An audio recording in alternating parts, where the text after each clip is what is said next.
नमस्कार, विचार मंथन में आपका स्वागत है। आज डॉक्टर्स डे है। मतलब समाज के लिए, समुदाय के लिए, जनमानस के लिए डॉक्टरों के प्रति सम्मान व्यक्त करने का एक अवसर है। क्योंकि डॉक्टर्स जिस तरीके से अपनी सेवाएं दे रहे हैं, जिन विषम परिस्थितियों में, जिन दवाओं में और जिन हालातों में अपने को मरीजों के सामने प्रस्तुत कर रहे हैं, वो निश्चित रूप से बड़ा अहम है। आज डॉक्टर के सामने बड़ी चुनौतियां हैं। चुनौती इस बात की भी है कि अब डॉक्टरों पर दबाव बढ़ रहा है। दबाव किस बात का बढ़ रहा है? ओपीडी में 100 से 150 तक मरीज। दबाव इस बात का बढ़ रहा है कि मरीज की डेथ हो जाती है और डॉक्टर पर दबाव होता है, इसको जिलाइए और नहीं तो उपद्रव होगा। एक ही है दबाव, ये भी दबाव। जांचें महंगी है, लेकिन आरोप ये है कि डॉक्टर साहब महंगी जांचें करवा रहे हैं, बड़ा कमीशन खाए जा रहे हैं। आरोप ये भी है कि सीधे तौर पर जो मरीजों का विश्वास डॉक्टरों को जीतना चाहिए, वो नहीं जीता जा रहा। बात ये भी है कि डॉक्टर्स कम भी है और डॉक्टर अच्छे नहीं है। कहा जा रहा है मेडिकल कॉलेज तो बन रहे हैं, लेकिन सवाल ये उठता है कि आप मेडिकल कॉलेज तो बढ़ा रहे हैं, लेकिन वहां पर गुणवत्ता परक शिक्षक कहां हैं? वो कौन सा पाठ्यक्रम है जिसके द्वारा अच्छे डॉक्टर्स बनेंगे? पढ़ाई लंबी होती चली जा रही है। ऐसी तमाम चुनौतियों का सामना कर रहे हैं हमारे डॉक्टर्स। आज डॉक्टर्स चाहता क्या है? अगर देखा जाए तो डॉक्टर 3 चीजें चाहता है। डॉक्टर चाहता है सम्मान, डॉक्टर चाहता है सुरक्षा और डॉक्टर चाहता है संसाधन। अगर आपके पास ये सब कुछ है तो डॉक्टर भी अपनी सेवाओं में कोई कमी करने को तैयार नहीं है, लेकिन मजबूरियां हैं, विवश है। और मैं चर्चा इसलिए भी कर रहा हूं कि आज डॉक्टर्स डे है, तो इसमें हमें आत्मचिंतन करना चाहिए। आज हम इसी पर चर्चा करेंगे। क्या क्या चैलेंजेस हैं डॉक्टर्स के सामने, कैसे उनके सम्मान और सुरक्षा और संसाधन की व्यवस्था की जा सकती है। और इस चर्चा में भाग लेने के लिए हमारे साथ जुड़ गए हैं जाने माने चिकित्सक वरिष्ठ डॉक्टर राज तिलक जी। मैं राज तिलक जी का अभिनंदन करता हूं और ये कह करके कि जिस तरीके से कोरोना काल में घंटा बजा, घड़ियाल बजा, शंख बजा और जिनके पास कुछ नहीं था तो उन्होंने थाली बजाई, ताली बजाई, घरों को रोशन किया, वही जो सम्मान की सचेतना है और जो सद्भावना है, उसी से वशीभूत होकर मैं आपका ही नहीं बल्कि समूचे डॉक्टर समाज का डॉक्टर्स डे पर अभिनंदन करता हूं। डॉक्टर साहब, इस बार की थीम फ्रंट लाइन पर पारिवारिक डॉक्टर्स डे की थीम है और ये जो पारिवारिक डॉक्टर है, ये भी एक बहुत अहम बात है। मैं चाहता हूं कि सबसे पहले यही से शुरुआत कर दी जाए। जी, बताएं सर। जी हाँ, मैं ये कह रहा था कि जो ये थीम है, ये थीम क्या संदेश दे रही है और ये थीम कैसे पूरी होगी? हालांकि मैंने अभी तमाम चुनौतियों का जिक्र किया, लेकिन आपके पास भी तमाम चुनौतियों की ढेर सारी होंगी, आप बताएंगे भी। तो मेरा सबसे पहले जो नई थीम आई है फ्रंट लाइन पर पारिवारिक डॉक्टर, क्या कहना है इस बारे में? सर, मैं आपसे सहमत हूं पारिवारिक डॉक्टर एक अच्छा दृष्टिकोण है और इस दिशा में जो नेशनल मेडिकल काउंसिल है उसने अभी एक नया पाठ्यक्रम भी शुरू किया है। फैमिली मेडिसिन के अंदर पोस्ट ग्रेजुएशन जिसके द्वारा कराया जाएगा और सामान्य बीमारियों में गहरी शिक्षा जिसमें देने का संकल्प है। बहुत से मेडिकल कॉलेज उस दिशा में आ रहे हैं। मेरी समझ से अगर वो हो जाएगा तो हमारी ताकत बढ़ेगी और शायद हम बेहतर संकल्पना के साथ काम कर पाएंगे। निश्चित रूप से। तो एक बात ये भी है कि अगर पारिवारिक डॉक्टर्स का जो एक कोर्स शुरू हुआ है, ये क्या सबके लिए अनिवार्य होगा या फिर जो लोग इसे चाहेंगे? जो लोग इसे चाहेंगे वे इसमें दीक्षित किए जाएंगे। लेकिन आगामी भविष्य में ऐसा लगता है कि फैमिली मेडिसिन की तरफ जाने वाले लोगों की संख्या बढ़ेगी और जो दूसरी विधाएं हैं उनसे धीरे धीरे ये संकोचन शुरू होगा। चलिए, मैं यहाँ एक छोटा सा ब्रेक लेता हूँ। ब्रेक के बाद आपका एक बार फिर स्वागत है। इस बीच हमारे साथ जुड़ गए हैं सामाजिक सरोकार से जुड़े जाने माने चिकित्सक doctor Awadh Dubey. Doctor Awadh Dubey Indian medical association के अध्यक्ष भी रहे हैं। मैं आपका बारंबार अभिनंदन करता हूं डॉक्टर्स डे पर। डॉक्टर अवध दुबे, मैं आपसे आने के पहले जो आज के डॉक्टर्स डे की थीम है फ्रंट लाइन पर पारिवारिक डॉक्टर, उनकी चर्चा कर रहा था। मैं ये भी चर्चा कर रहा था कि आज डॉक्टरों के सामने क्या चुनौती है, जैसे कि डॉक्टरों की कमी है, अच्छे डॉक्टर नहीं मिल रहे हैं, महंगी जांच का आरोप लग रहा है, डॉक्टरों पर दबाव बढ़ रहा है मरीजों को देखने का। अब ये भी दबाव बढ़ रहा है कि अगर मरीज मर जाता है तो उसको जिलाइए, नहीं तो उपद्रव किया जाएगा। जो सरकारी अस्पताल है वहाँ सुविधाएं नहीं है, निजी अस्पताल में सुविधाएं है, एक ये भी है, और मरीजों का विश्वास नहीं बन पा रहा है। तो ये तमाम है। और जो ये भी है कि समाज और डॉक्टर्स और मरीज के बीच में जो समन्वय होना चाहिए उसमें भी लगातार गिरावट आ रही है। ये हमने चैलेंजेस पर सोचा था कि आज के डॉक्टर्स डे पर ये चैलेंजेस है डॉक्टरों के सामने, और यदि उन्हें सम्मान, सुरक्षा और संसाधन मुहैया करा दिए जाएं तो निश्चित रूप से ये डॉक्टर जो कहा जाता है ना कि भगवान, तो फिर भगवान ही साबित होंगे। तो मैं सबसे पहले आपसे ये जानना चाहता हूं कि जो इस बार की थीम है इस पर आप क्या कहेंगे?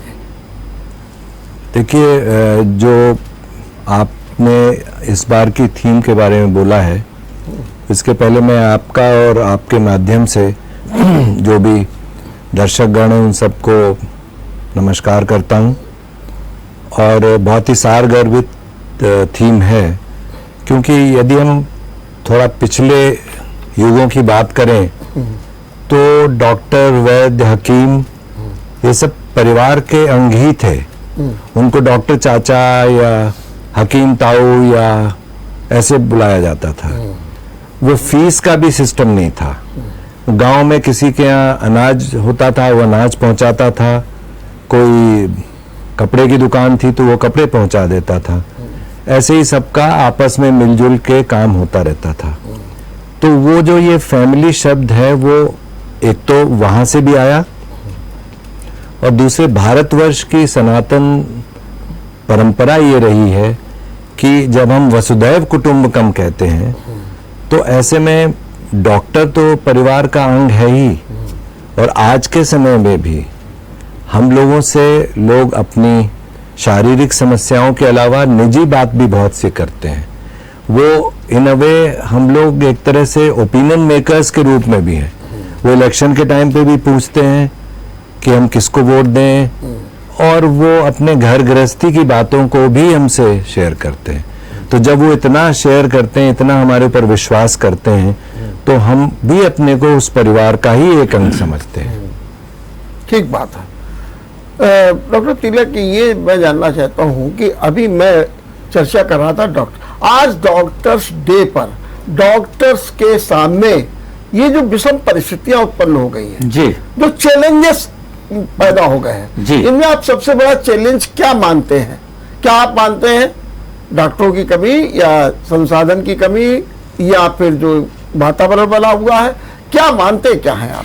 मेरे हिसाब से सबसे बड़ी चुनौती है सरकार की उदासीनता। जी, जो कुछ भी गवर्नमेंट सेक्टर में होना चाहिए था, आजादी के बाद के 4-5 साल छोड़ दें तो तब से लेके सरकार चाहे किसी की भी रही हो, लोगों को बहुत से ख्याल आए, स्वास्थ्य की चिंता भी हुई, लेकिन किसी ने स्वास्थ्य के उन्नयन पे, नए अस्पताल खोलने के लिए, नए मेडिकल कॉलेज खोलने के लिए, बेड्स की संख्या बढ़ाने के लिए, दवाइयों की उपलब्धता पैदा करने के लिए, जांच की सुविधाएं आम जनों को मुफ्त देने के लिए कोई नया संकल्प नहीं लिया। आज भी शहर में जो अस्पताल है, मालूम पड़ता है हैलेट साहब जब कलेक्टर थे कानपुर में, उन्होंने बनाया था और वो एशिया का सबसे बड़ा अस्पताल है। इतना बड़ा कोई अस्पताल उत्तर प्रदेश में बन गया हो, इसके बाद तो मुझे प्रश्न चिन्ह लगाना पड़ेगा।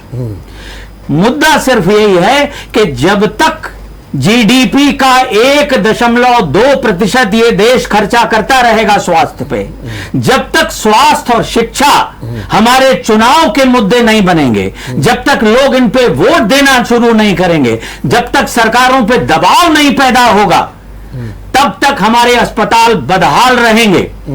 एक ओपीडी में 300 से लेके 500 मरीज 3 से 4 घंटे में देखे जाएंगे।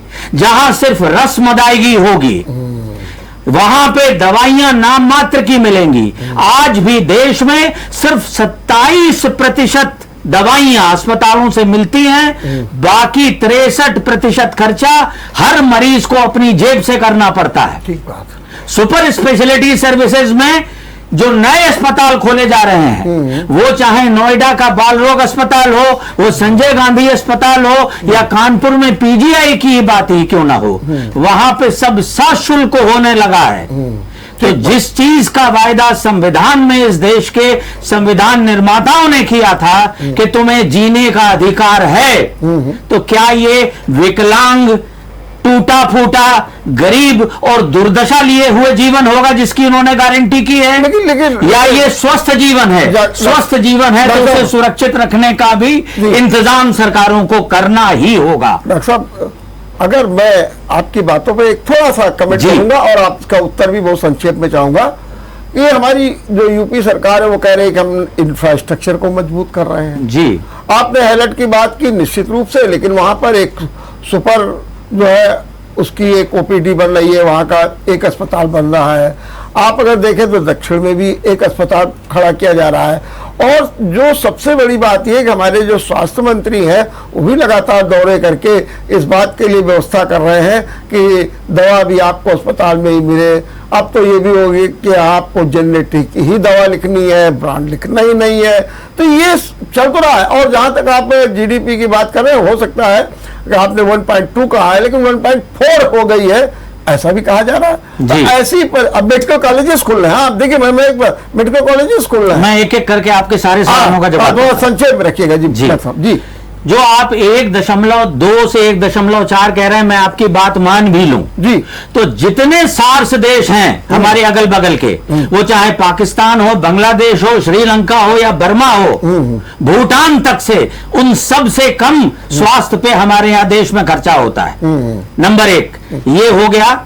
जो विकसित देश हैं, यूएस में 14% जीडीपी का खर्चा होता है, कहीं 5% है, कहीं 7% है। भारत के नीति आयोग ने भी लगभग 3 बार इस बात की अनुशंसा की कि ये 5% से कम नहीं होना चाहिए जीडीपी का, लेकिन बहरे कानों में आवाज नहीं जाती। राज सत्ता के पास में दूसरी प्राथमिकताएं हैं, स्वास्थ्य और शिक्षा उसकी प्राथमिकता में नहीं है। दूसरी बात जी, आपने ये कही कि ये अस्पताल खुल रहे हैं नए, ये हम बहुत दिन से सुन रहे हैं कि अस्पताल खुल रहे हैं। आप क्या दावा करके कह सकते हैं कि दक्षिण का अस्पताल बन गया और चलने लगा?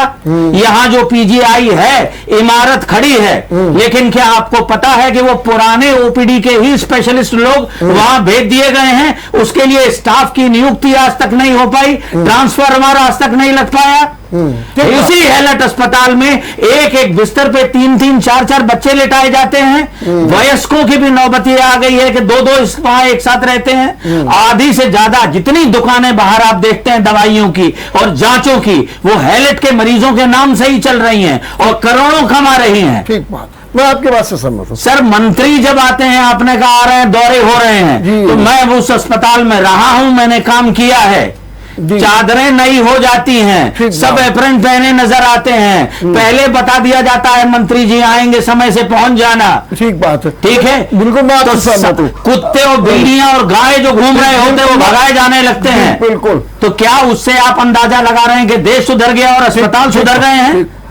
डॉक्टर अवध दुबे, डॉक्टर तिलक ने बहुत ही विश्लेषण करते हुए जो स्वास्थ्य की व्यवस्था है उस पर चिंतन किया। आप इस बारे में क्या सोचते हैं? कुल मिलाकर के हमारी जो सरकार है वो स्वास्थ्य सेवाओं को लेकर के कितना चिंतित है और कितना कर रही है?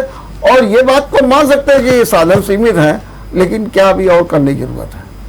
देखिए, जहाँ तक डॉक्टर राज तिलक ने जो पिक्चर प्रेजेंट करी है जी, वो जिस हद तक हम लोग जानते हैं वो एक चैप्टर है, जी, पर as a doctor, as a medical professional मैं पॉसिबिलिटी थिंकिंग पर भी बिलीव करता हूँ। और दूसरे, ये जो सरकार आई है आपके माध्यम से उन तक ये संदेश भी जाना चाहिए कि सरकार योगी जी की ही है, लेकिन अब प्राथमिकताएं बदलने में कोई समस्या नहीं होनी चाहिए। और जैसा कि जो नए स्वास्थ्य मंत्री हैं वो भी काफी सुलझे हुए लग रहे हैं, हम लोग उनसे आशा जरूर रखेंगे। और इसलिए भी रखेंगे क्योंकि जब सत्ता जहां होती है काम तो वहीं से होता है। जो मेडिकल कॉलेजेस बढ़ाए गए हैं वो भी बढ़े गए हैं, लेकिन एट द सेम टाइम अगर ये कोऑर्डिनेशन हो कि वहाँ कितने डॉक्टर्स की आवश्यकता है, तो जो सेंट्रल पूल ऑफ स्पेशलिस्ट बनाया जाता है उस पूल को समझने की जरूरत है कि हर, अब देखिए पहले एमबीबीएस भी नहीं होते थे, फिर एमबीबीएस हुए, फिर हम लोग एमएस हुए या एमडी हुए, अब उसके बाद एक सुपर स्पेशलिटी हो गया डीएम, उसके बाद फिर फेलोशिप्स होने लगी।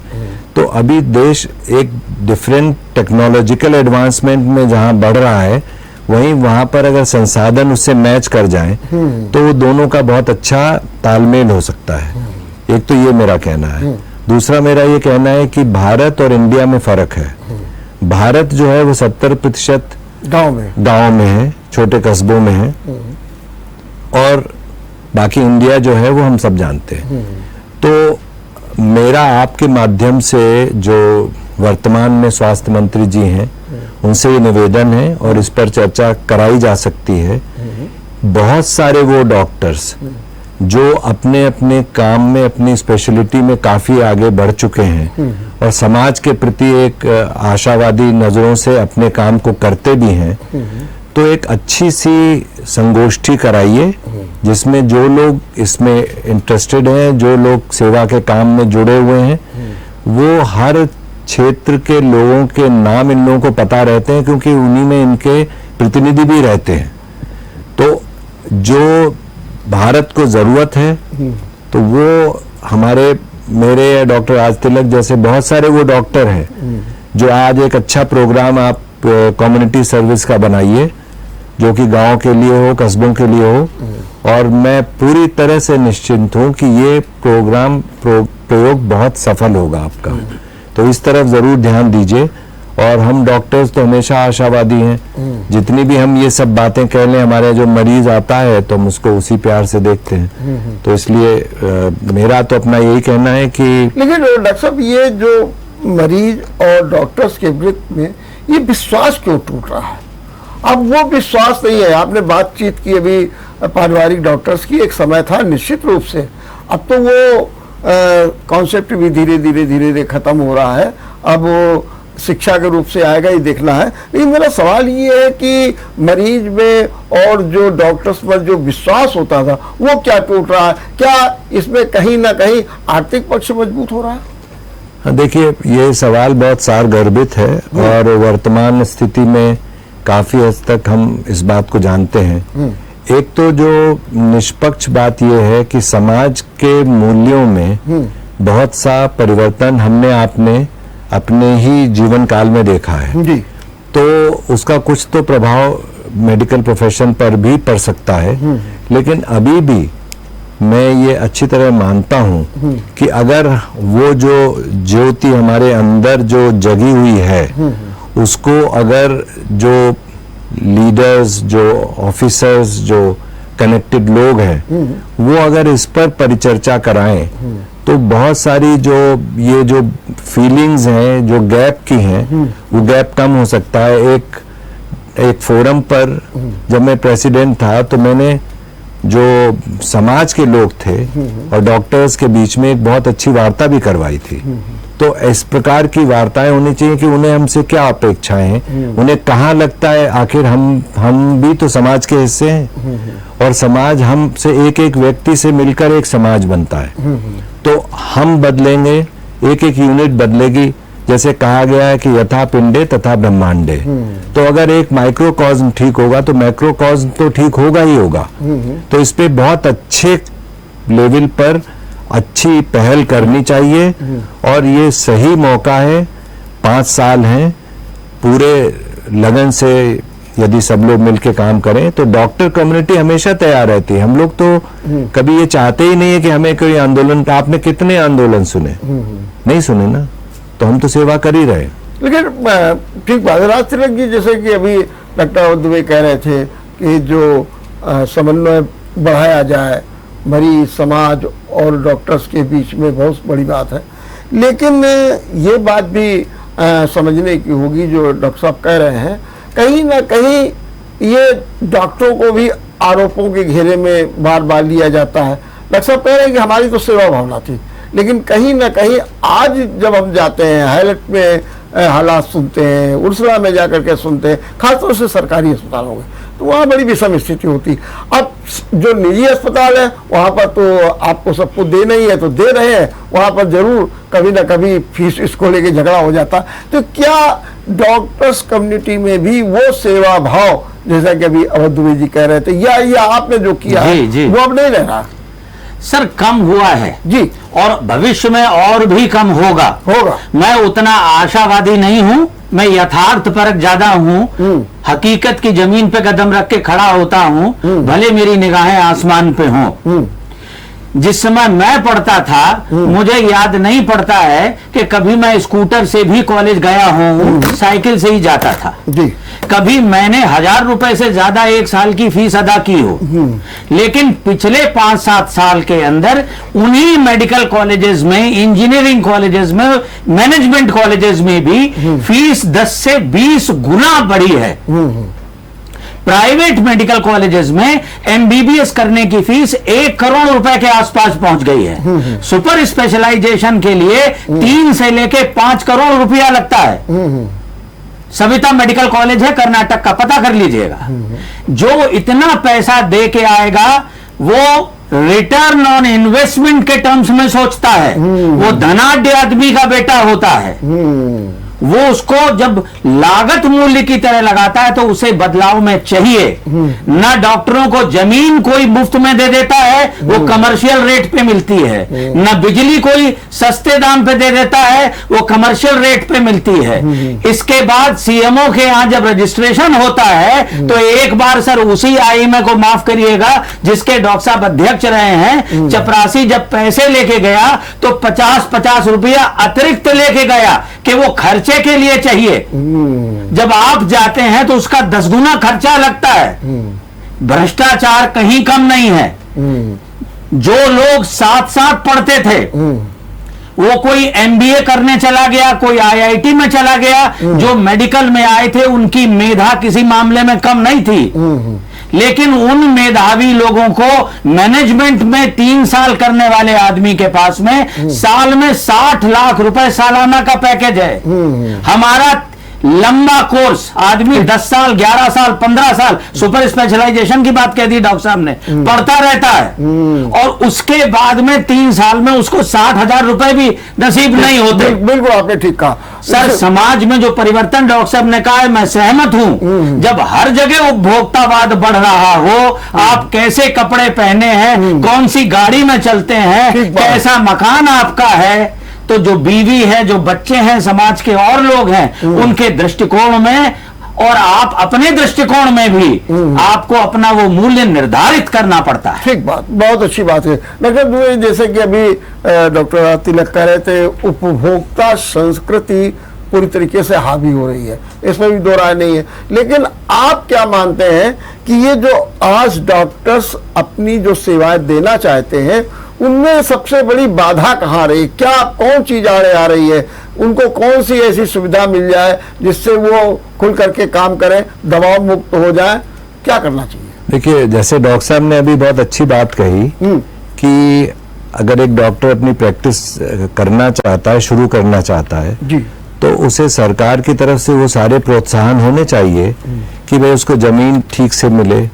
वो हमारे से ये अपेक्षा कर सकते हैं, एक सिस्टम बना सकते हैं, एक MOU कर सकते हैं कि इतने मरीज हम निशुल्क देखेंगे।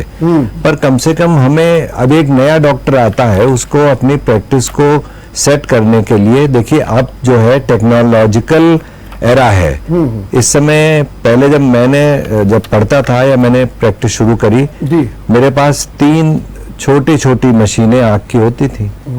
अब मेरे चैम्बर में कितनी मशीनें हैं वो मैं क्या बताऊं आपको, क्योंकि अब it is an technological based practice. तो अब इसको अगर वो नया डॉक्टर किसी तरह से लोन लेगा तो उससे वो कॉमर्शियल रेट पे सब मिलेगा। फिर उसमें क्या होगा कि वो उसको, अगर वो नहीं होगा तो वो छोटा डॉक्टर ही बना रह जाएगा, क्योंकि उसको उन इक्विपमेंट की सुविधाएं नहीं प्राप्त है। तो अगर इसको बैठकर हमारी जो अंदर की भावना है उसको समझें। डॉक्टर तिलक ने जो यथार्थवादी बात कही वो ठीक है, तो यथार्थवादी बात के बाद फिर आशा कहीं ना कहीं हम लोगों को रखनी पड़ती है। जी जी। तो इसलिए जो आपका माध्यम आपने आज चुना, डॉक्टर्स डे पे चुना, तो इसमें आपको मैं साधुवाद देता हूँ। लेकिन आप इस चीज को आगे बढ़ाइए। हमारी जो ये आज की गोष्ठी है, इसके पॉइंट्स को आप आगे एक कदम आगे ले चलिए, और हम लोग वहां भी तैयार रहेंगे बात करने के लिए। ठीक बात। डॉक्टर तिलक, ये बताइए कि जो हमारे जो सरकारी अस्पताल हैं, जो वहाँ पर सुविधाओं की कमी है, जो नए नए आदेश आ रहे हैं, जैसे कि अभी आया कि जेनेटिक दवाएं न लिखें, और नहीं ब्रांडेड दवाएं न लिखें, जेनेटिक दवाएं लिखें, और उनमें 60। अब उसका मैं एक उदाहरण देख रहा था, तो उसमें लिखा कि जैसे कि 60 का नाम जेनेटिक में होता है, वहां पर उसी को ब्रांड कर दिया था। तो पैरासीटामॉल जैसे एक उदाहरण दिया गया कि उसको ले लिए, वहां पर वो पैरासीटामॉल ब्रांड हो जाता है। अब ये समस्या है, दुकान एक है और मरीज हजारों की संख्या में है, फिर डॉक्टर्स पर एक दबाव, जैसे कि अभी कहा कि आप ही ने कहा कि 300 मरीज देखने पड़ते हैं। तो ऐसी परिस्थितियों में ये जो आते हैं, तो इन पर क्या व्यवहारिक चिंतन नहीं होता है कि भाई ये कैसे होगा और उसकी कोई व्यवस्था की जाए? ये एक नया प्रकार का प्रेशर डेवलप किया जा रहा है। सर, ये डेवलप नहीं किया जा रहा, बहुत अच्छी योजना है जी। और मैं चाहता हूं संपूर्ण भारत में सारे डॉक्टर जो पढ़ के निकलते हैं, वो उनको जेनेरिक नाम ही पता होता है जी। उन्हें ब्रांड नेम तो बाद में सीखने पड़ते हैं। एक नया अभ्यास होता है कि इस दवा के जो जेनेरिक नाम ये है, ब्रांड नाम कौन कौन से हैं। तो मुद्दा ये है कि अगर सब लोग जेनेरिक में लिखने लगे और अखिल भारत में ये कानून लागू हो जाए, तो इससे ज्यादा शुभ संदेश इस देश के लिए नहीं हो सकता है। मुद्दा यह है सर, आप पत्रकार हैं जी, और मैं पिछले दिनों यहां शहर में प्रकाशित एक हिंदी के अखबार में देख रहा था कि जेनेरिक ड्रग और ब्रांडेड ड्रग और बैंडेड जेनेरिक ड्रग को लेकर के एक बड़ा विवाद खड़ा किया जा रहा है, और सारा दोष डॉक्टरों के मत्थे मढ़ा जा रहा है, क्योंकि वो सबसे डस्टबिन है सर। अगर अस्पताल में बेड नहीं हो तो डॉक्टर जिम्मेदार, चादर गंदी हो तो डॉक्टर जिम्मेदार, दवाइयां न मिली तो डॉक्टर जिम्मेदार। अरे भैया, अखबार जो हवाई जहाज चलाने वाला पायलट है उससे ज्यादा भूमिका नहीं है डॉक्टर की। अगर एयरपोर्ट पे चाय किस भाव मिल रही है, बैठने की सुविधाएं हैं या नहीं है, एयर कंडीशनर काम कर रहा था, ये पायलट कैसे तय करेगा टिकट का मूल्य कितना है हवाई जहाज का? ठीक यही स्थिति डॉक्टर की है, लेकिन उस 1% जिम्मेदारी वाले व्यक्ति पे 99% जिम्मेदारी डाल दी जाती है, और इसमें सब मजा लेते हैं। जब कभी राज्य सरकार से राजनीतिक लोग आते हैं तो वो नसीहतें दे के चले जाते हैं, सिर्फ जैसे वो धुलाई का साबुन है, सब साफ हो जाएगा उससे। जनता हो चाहे पत्रकार बंधु हो, उन्हें सिर्फ कुटाई करने में मजा आता है। आप ये बताएं, बात ठीक है जो कुछ अखबार में लिखी है कि दवा का दाम अगर 2 रुपए 50 पैसे है तो बाजार में वो 12-15 रुपए की उपलब्ध है। ठीक बात है। ये क्यों उपलब्ध है? इतना अंतर एमआरपी में और रिटेल प्राइस में डालने की अनुमति कौन देता है? बिल्कुल सही। क्या सरकारें इसके लिए जिम्मेदार नहीं है? क्या एक कानून बना करके जो भी किसी चीज का मैन्युफैक्चरिंग प्राइस है उस पर मुनाफा तय नहीं किया जा सकता? क्या आप 10%, 15%, 20%, 50%, 100% से ज्यादा मुनाफा नहीं लेंगे? तब भी 2.5 रुपए की चीज 5 की बनेगी, 15 की नहीं हो जाएगी। बिल्कुल ठीक। तो सरकारों की कोई जिम्मेदारी नहीं, सारी जिम्मेदारी उन लोगों की जो एक वैधानिक तरीके से यही काम कर रहे हैं। दवा का दुकानदार करे कोई ऐतराज नहीं, नर्सिंग होम कॉर्पोरेट हॉस्पिटल करें कोई ऐतराज नहीं, डॉक्टर अपनी क्लिनिक में अगर दवा की दुकान खोल ले तो सारी तकलीफ ऋषि जी को शुरू हो जाती है। दुबे जी, तिलक जी ने बहुत ही मुखर होकर के भी बात की है। एक बात और है जी, जैसे लगता है कि हाहाकार सा मचा हुआ है हमारे स्वास्थ्य क्षेत्र में, जिस तरीके की बातें हो रही हैं दवाओं को लेकर के, डॉक्टरों की कमी को लेकर के, एक्सपर्ट्स की कमी को लेकर के, टेक्नोलॉजी को लेकर के हाहाकार सा मचा हुआ। तो इस हाहाकार को दूर करने में, जैसे आपकी आय में है, मेडिकल काउंसिल है, ये सब क्यों नहीं पहल करती है? क्यों डॉक्टर्स को ऐसे छोड़े हुए हैं? जबकि ऐसे अवसर पर तो काफी चिंतन होना चाहिए। अब देखिए, आज क्षमा कीजिएगा, आज डॉक्टर्स डे है, अब रस्म अदायगी होगी और सम्मान भी दे दिया जाएगा, कुछ भाषण वाषण भी हो जाएंगे, लेकिन क्या निकलेगा, क्या उसका आउटपुट होगा? अगर आज इसी पर चिंतन हो जाता ज्यादा अच्छा होता। क्या कहेंगे? मुझसे पूछा है आपने? हाँ, आप ही से पूछा।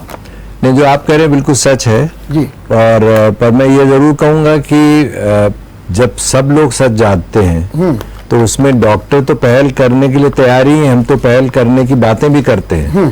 पर अगर एक कॉमन टेबल पर आप एक ऐसी गोष्ठी जिसमें सरकार के प्रतिनिधि भी हों, और हम तो अनुरोध करेंगे कि आईएमए का फोरम हो तो हमारे जो माननीय स्वास्थ्य मंत्री जी हैं या जो और ऑफिसर्स हैं, सेक्रेटरीज वगैरह हैं, हम लोग सब लोग बैठें और हम सब लोगों का उद्देश्य सिर्फ वो अंतिम पंक्ति में बैठा हुआ मरीज होना चाहिए।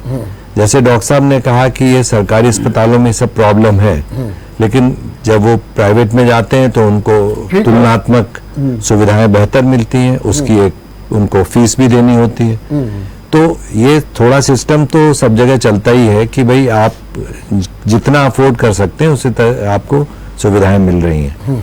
लेकिन अगर हम इसमें इसकी जड़ में जाएं तो हम लोग बहुत सारे इसके पॉजिटिव पहलुओं को अभी भी ढूंढकर आपस में डिस्कस करके उनको लागू करा के एक नए युग की शुरुआत भी कर सकते हैं। ऐसा मुझे लगता है कि ये संभव है, लेकिन एक अच्छा डायलॉग होना चाहिए, ओपन हार्ट से होना चाहिए।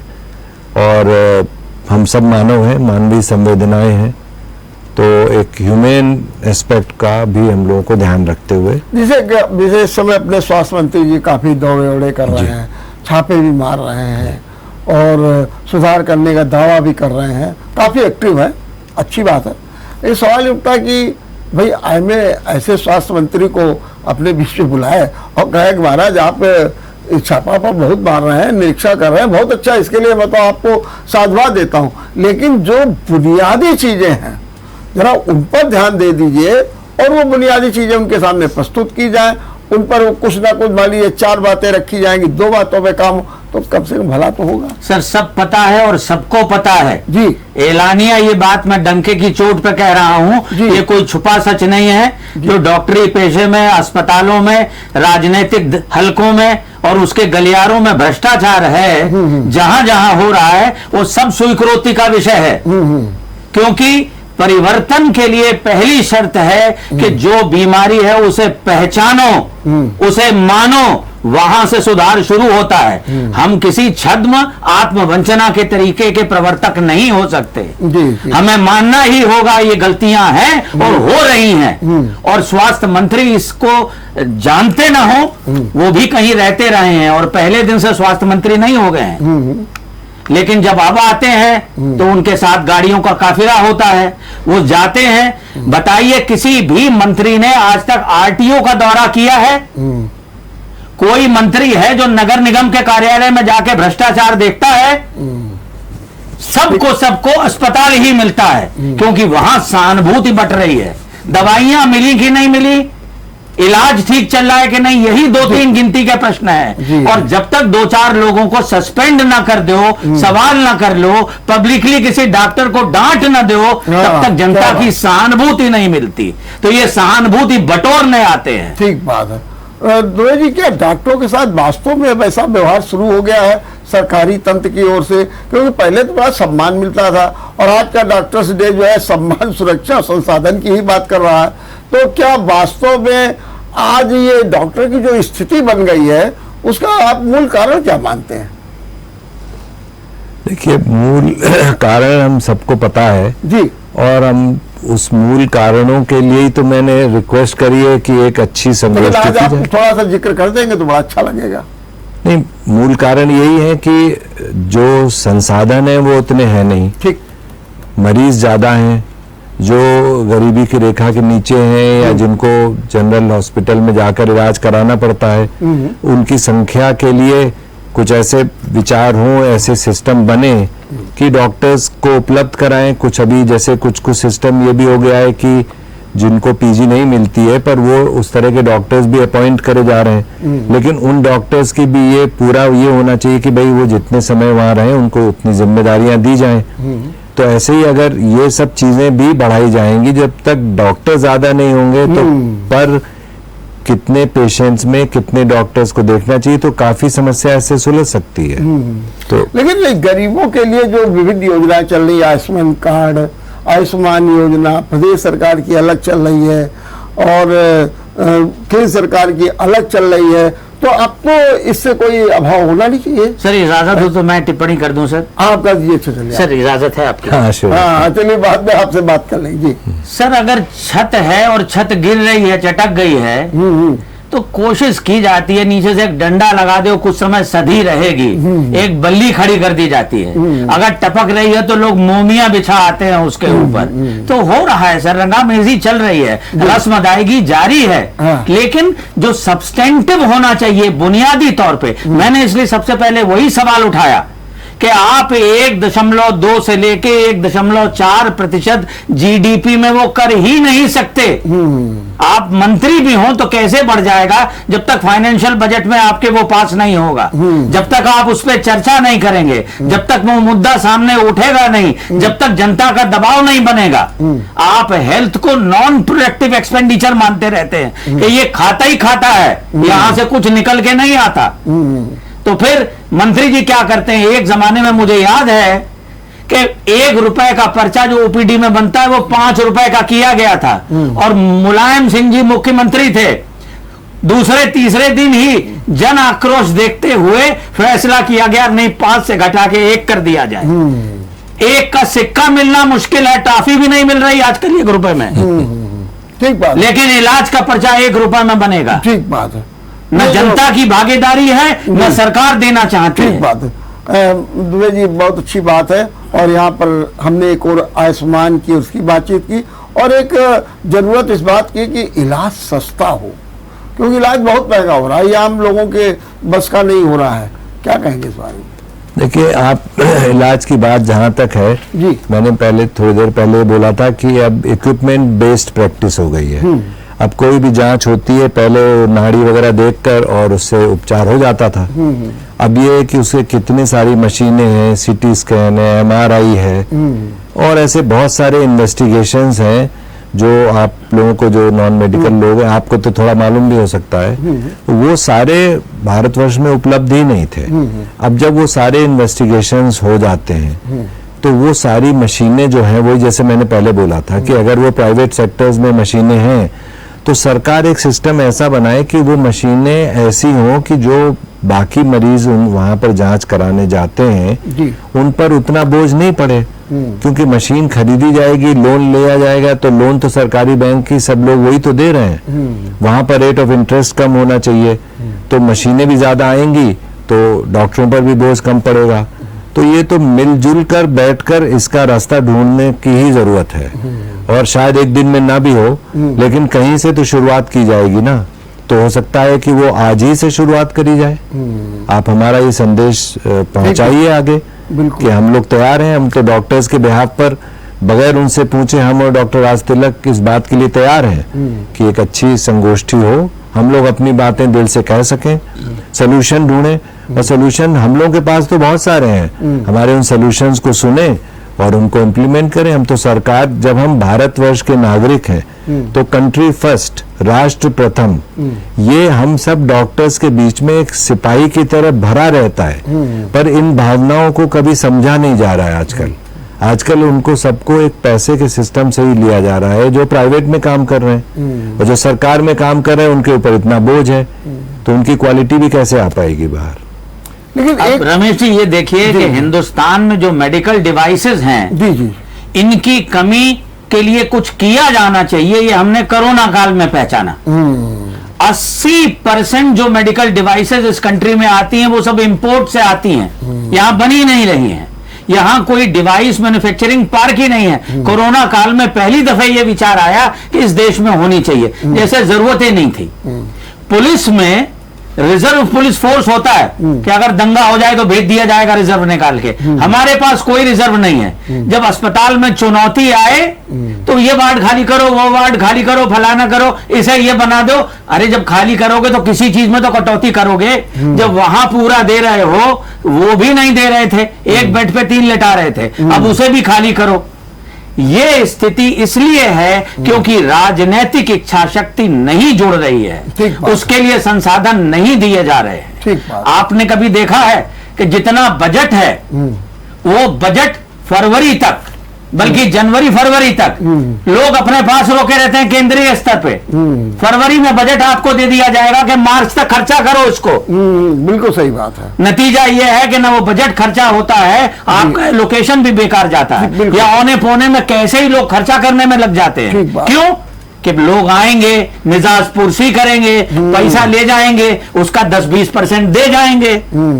ये बात दुबे जी, एक डॉक्टरों पर काफी ये भी आरोप बहुत लगता है। आपने ठीक कहा कि टेक्नोलॉजी का समय आ गया है, जांचें होती हैं, लेकिन अब ये कहा यह जाता है कि मरीज का जो विश्वास कम हो रहा डॉक्टरों के प्रति। उसने कहा कि डॉक्टर साहब के पास गए, डॉक्टर साहब से कहा कि डॉक्टर साहब हमको बुखार है, जुकाम है, अब डॉक्टर साहब ने तुरंत 10 जांचें एकदम लिख दी, या तुरंत जहां पर गए तुरंत जांचें। तो ये जो फिर जांचों का जो दबाव पड़ रहा है, जांचों का जो भार पड़ रहा है, जांचों का जो महंगापन पड़ रहा है, और इसमें भी एक मानसिकता तुरंत डेवलप करने की, इनको भाई डॉक्टर साहब को तो कमीशन मिल रहा है इसलिए सब कर रहा है। तो ये जो परिस्थितियां उत्पन्न हो गई हैं, इस पर भी तो आप लोगों को कुछ चिंतन करना चाहिए। देखिए, परिस्थितियां जो उत्पन्न होती हैं उसके 2 पहलू हैं जी। पहला पहलू तो ये है कि जब वर्ल्ड ओवर टेक्नोलॉजिकल एडवांसमेंट हो रहा है, आप लोगों को शायद नहीं मालूम है, पर विदेशों में, यूएस और बाकी बड़े बड़े देशों में सारा एविडेंस बेस्ड प्रैक्टिस है। वहां पर एविडेंस के ऊपर ही प्रैक्टिस की जाती है। अब एविडेंस आजकल के मॉडर्न टेक्नोलॉजी में आएंगे तो इन्हीं सब चीजों से, तो वो जांचें जितनी जरूरत होती हैं वो आवश्यक होती हैं। उसमें इस बात पर चर्चा करना कि उसमें कमीशन और वो सब, तो ये एक ऐसा विषय है जिसको कि और अच्छे स्तर पर कहीं पर डिस्कशन करें, लोगों को ये पता लगाएं। बहरहाल हम और डॉक्टर राज तिलक तो इन सब में नहीं है, हम तो ये कह सकते हैं हम तो इस बात की नहीं बात, लेकिन अगर आप जैसे लोग इस दिशा में भी थोड़ा सा पहल करें तो मेरे हिसाब से कुछ ना कुछ तो एक रास्ता निकल ही सकता है। और आप बार बार ये भी कह रहे हैं पहल होनी चाहिए, डिस्कशन होना चाहिए, आपकी बातें सब। रमेश जी, मैं फिर कुछ आपसे बीच में इन्फ्रिंज करके कहना चाहता हूँ। जी। देखिए, जो कुछ आप कह रहे हैं उससे मैं पूरी तरह इनकार भी नहीं करता कि कमीशन का खेल नहीं चलता है। हाँ, ठीक है जी। मुद्दा सर ये आके है कि जब योग्य व्यक्ति को, मैंने आपसे कहा है, एमबीए को 60 लाख रुपया 3 साल बाद मिल रहा है, और मैं किसी दूसरे के हवाले से नहीं कर रहा, मेरे अपने बेटे को मिल रहा है 3 साल बाद मिल रहा। ये एविडेंस है सर। तो वो चिकित्सक जो 60,000 रुपए में इस समय है, जो 15 साल पढ़ा है, जो उतना ही या उससे ज्यादा मेधावी था, और ये समाज उसकी जरूरतों को पूरा नहीं कर रहा, कंज्यूमर सोसाइटी हो गई, तो वो अपनी आमदनी बढ़ाने के लिए जब फ्रंट डोर से नहीं घुस पाता तो बैक डोर से रास्ते निकालता। बिल्कुल। जिस व्यक्ति को उसका हक ईमानदारी से नहीं मिलेगा, वो चोरी भी करेगा, वो चमारी भी करेगा, वो भ्रष्टाचार भी करेगा। और अगर आप चाहते हैं ये बंद हो, तो नंबर 1, सरकारी अस्पतालों की दशा इतनी सुधारिए कि लोग प्राइवेट के पास आना बंद हो जाएं।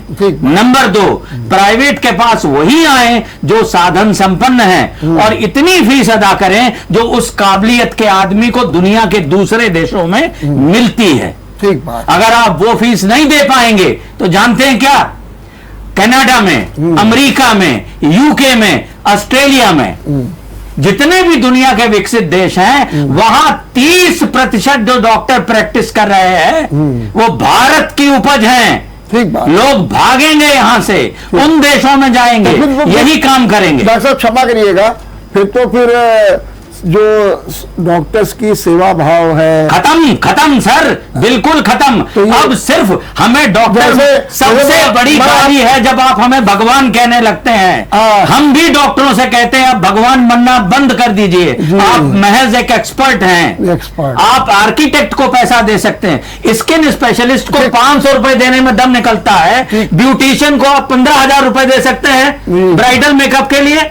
ठीक बात। हमें प्रायोरिटीज अपनी ठीक करनी होगी। चलिए दुबे जी, बहुत बड़ी बात कह दी हमारे तिलक जी ने कि आप भगवान मत कहिए। और दूसरी बात एक और भी है कि मैं केवल स्वास्थ्य विभाग को ही नहीं कह रहा हूँ, आप शिक्षा में देख लीजिए, वहाँ पर हमारे गुरुजनों का क्या हाल है। वहाँ तो खैर अभी आप बता रहे हैं 60,000, वहाँ तो क्षमा करिएगा, वहाँ लाख 1.5 लाख 2 लाख हो रहा, वहाँ भी ये सब ऐसी। तो ये क्या, ये जो सामाजिक बदलाव, जो गिरावट सब आ रही है, उसका मूल कारण क्या मानते हैं आप? Consumerism sir. नहीं, आपका तो कंज्यूमर हो गया, मैं दुबे जी से पूछ रहा हूँ। दुबे जी आप क्या मानते हैं? आप एक तो आप ये कह रहे थे कि डॉक्टर्स को भगवान जो कहा जाता है, जो कह रहे, आप तिलक जी ने कहा कि वो एक गाली हो गई है। नहीं, वो गाली की बात नहीं, उसकी जो एक्चुअली उसका जो वस्तु स्थिति है, जो उसका फैक्चुअल पार्ट है, वो ये है कि हम लोग हमेशा अपने को उस डिवाइन पावर का इंस्ट्रूमेंट तो मानते हैं। जी जी जी। कि अगर हमारे को माध्यम बनाकर अगर हम सेवा कर रहे हैं, जैसे कि अभी कोई बैट्समैन सेंचुरी मारता है, लगाता है, जी जी, तो उसके बैट का नाम नहीं होता है, उसका खुद का नाम होता है कि गावस्कर ने सेंचुरी लगाई, तेंदुलकर ने लगाई, कोहली ने लगाई, पर बैट का नाम नहीं होता है। तो हम लोगों के प्रोफेशन में ये बात अनंत काल से चली आ रही है और अभी भी ये प्रिवेल करती है कि हम लोग हमेशा, हमारी जब तारीफ करता है तो उसको हम भगवान को ही समर्पित अंदर से करते हैं। ये डॉक्टर आज तिलक भी समझते हैं और हम लोग भी समझते हैं। तो ये भावना सब है, तो इसलिए भगवान तो हम अपने को कभी मानते नहीं हैं, हम उनका माध्यम तो किसी को बनाते हैं। जैसे गीता में उन्होंने कहा कि निमित्त मात्रम भव सव्यसाची। जी जी। कृष्ण जी ने कहा कि अर्जुन तुम मेरे निमित्त बनो। तो ये तो बात हुई जहां तक एक मॉरल पॉइंट है। जी जी। और जहां तक दूसरा पॉइंट है वो ये है कि हमको कभी इस बात का, ये मैं इस माध्यम से अपने डॉक्टर साथियों से भी कहूंगा कि हमें इसका कभी अहंकार नहीं होना चाहिए। हम एक विनम्र भाव से अपनी सेवा को करें।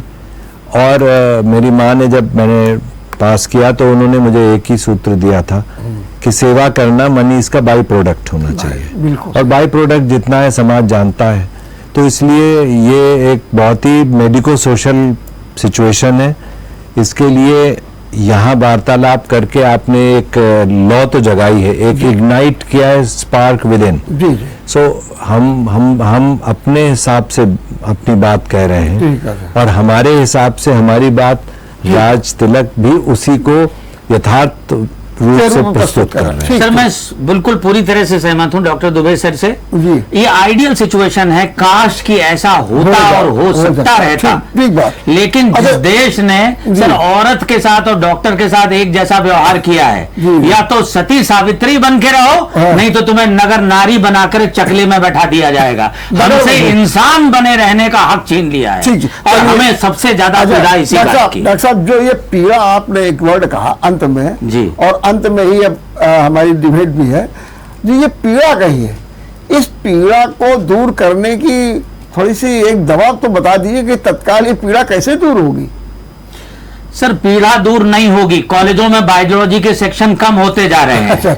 मेडिकल में लोग मेधा आने को अब तैयार नहीं है, मैनेजमेंट में, इंजीनियरिंग में, आर्किटेक्चर में जा रही है। एक लाइन में ये तो बताइए क्या किया जाए। सर इसके लिए सरकार को ही जागना होगा। हाँ। कुंभकर्ण की नींद सोने का टाइम खत्म हो गया। ठीक बात है। दुबे जी आप बताइए कि जो पीड़ा व्यक्त कर रहे हैं, इस पीड़ा को कैसे दूर किया जाएगा। जैसे आपने तो कह दिया कि सरकार को जागना होगा, आपका क्या सुझाव है। देखिए, इन्होंने जो पहलू लिया वो अपनी जगह बिल्कुल सही है। ठीक। और मैं एक दूसरे पहलू की बात कर रहा हूँ, अगर दोनों पहलू मिल जाएंगे तो अच्छा हो जाएगा। हाँ, बहुत अच्छी बात। तो दूसरा पहलू ये है कि हम भी अपने अंतःकरण में भी सोचें। हाँ, बहुत इस अच्छी बात को बात सोचें, क्योंकि जब हमने मेडिकल प्रोफेशन ज्वाइन किया है, ठीक बात है, तो हमारी जो एक जिसको कहें श्रेणी है, वो एक बिल्कुल डिफरेंट हो जाती है। ठीक बात है। आज हम राज तिलक कहीं भी जाते हैं, हम अपने को ऐसे नहीं, पर हमें लोग कहते हैं आइए डॉक्टर साहब मिलिए, डॉक्टर साहब ये सब करिए। तो आखिर वो ऐसी चीजें, बहुत सारे उन डॉक्टरों को भी जो नए आए, उनकी अच्छी ट्रेनिंग ट्यूनिंग भी इस बारे में होनी चाहिए। ठीक बात। उनको एक इस तरह के प्रोग्राम्स का हिस्सा बनाना चाहिए। अभी ये जो नेशनल लेवल पे इस प्रोग्राम्स को अंडर ग्रेजुएट्स में इंक्लूड भी किया गया है, ठीक बात। उसको थोड़ा मोदी जी ने इस बात की अच्छी पहल करी है कि उनको मॉरलिटी और इन सब पे प्रैक्टिकेबिलिटी, पेशेंट को कैसे डील किया जाए, इन सब का भी बताया जा रहा है। तो इसको और बढ़ाया जाए। और सरकार तो हम लोगों को कितनी जगह हम लोगों को बुला सकती है, हम लोग आ सकते हैं। चलिए, बहुत बहुत धन्यवाद डॉक्टर तिलक और बहुत बहुत धन्यवाद डॉक्टर दुबे। आप लोगों ने बहुत अच्छे ढंग से और बड़ा यथार्थ का सॉल्यूशन भी बड़े सैद्धांतिक और व्यवहारिक रूप से प्रस्तुत किया। निश्चित रूप से सरकार जागे और निश्चित रूप से डॉक्टर्स भी आत्मचिंतन करें और नए प्रावधान किए जा रहे हैं सुधार की दृष्टि में। नए नए कोर्स आ रहे हैं, चाहे फैमिली डॉक्टर्स का हो, चाहे एक्सपर्ट्स का हो, चाहे वॉलंटी का हो, उसको और विकसित करने की जरूरत है। इसी से डॉक्टर के सम्मान और सुरक्षा और संसाधन की पूर्ति होगी। देखते रहिए विचार मंथन। नमस्कार।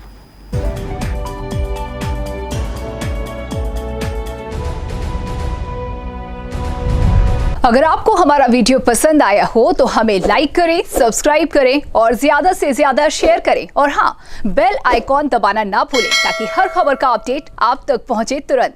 आप हमें इंस्टा, ट्विटर और फेसबुक पर भी फॉलो कर सकते हैं।